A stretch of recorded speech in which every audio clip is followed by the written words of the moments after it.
All right, what's going on, my camping friends? In this video, I'm going to be unboxing and reviewing these wheel stabilizers that were sent to me. I did not pay for these, but I'm going to try to give you my honest review on what I think of them, especially compared to what I've already had. These are the ones that I already had. I'll point out a couple things that I really like about them, and I'm going to give you a tip at the end of this video to hopefully help you not ever destroy yours, because people have destroyed these because they forget to take them out of between their wheels. All right, before I open this box up, if you never had a set of wheel stabilizers, the reason you're going to want to have something like that is if you got kids in your camper, every little step they take, if they're wrestling in the back, it's going to feel awful in your camper. So if you put something like this in between your tires, it is really going to help that camper from rocking back and forth like this. These rubber tires are going to still give, even if you have little, you have them chalked up and all that. But if you put these X-chocks in between your tires, it's really going to help your camper from rocking back and forth like this so much. I'm going to let you know what these ones are like, and then if you do like these, I will put a link down in the description and you can check them out.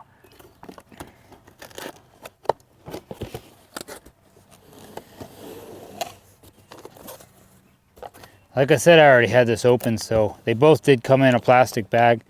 They give you these fancy little gloves.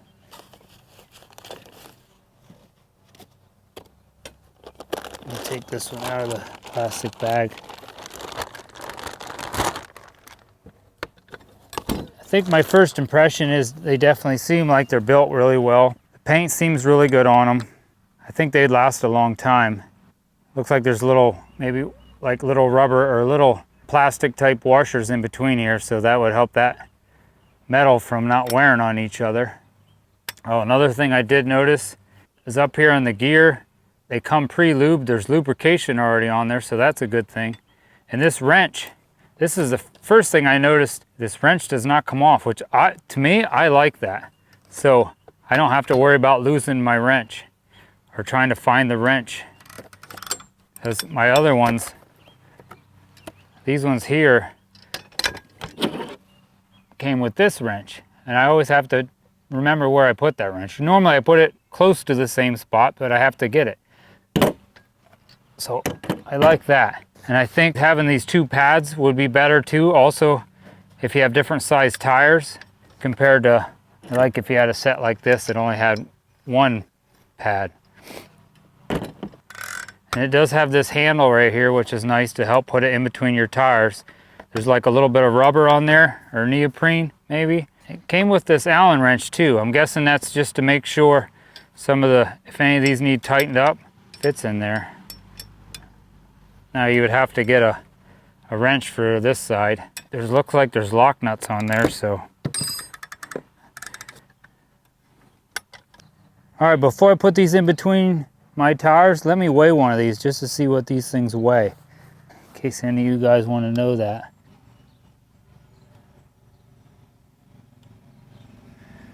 About 5 pounds, 12 ounces. So a little over 5 pounds. All right, let me take these out and I'll show you how these go in between your tires. Like I said, I definitely think this wrench that's hooked on here is really nice, so I don't ever have to look for that. So there's a little button here, you just click to tighten it up or loosen it. So I can get this, already get them started so they'll, okay, right about there.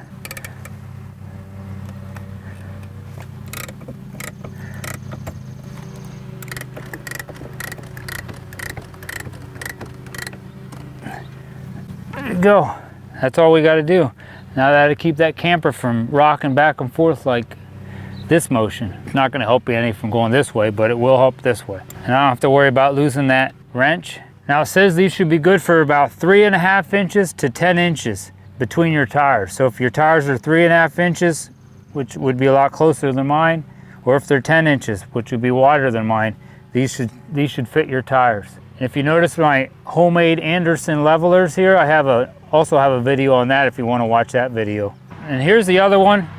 It's going to go the same way on the other side of the camper. This one, like I said, this also has its own wrench connected to that. I think I really like that feature right there.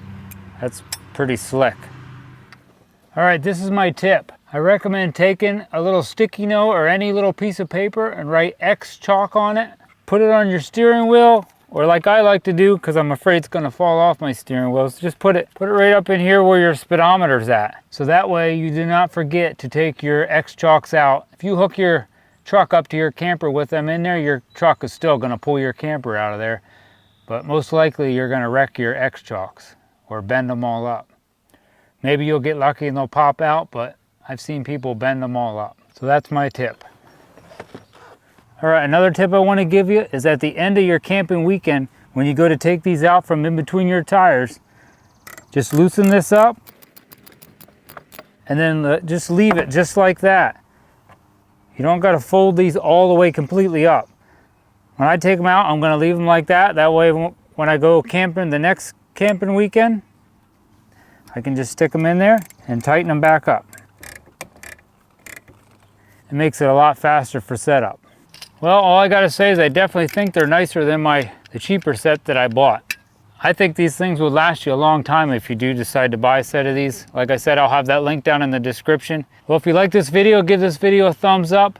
Please leave me a comment down below what you think about having a set of X-chocks for your camper. Hit that subscribe button to help support my channel. God bless and happy camping.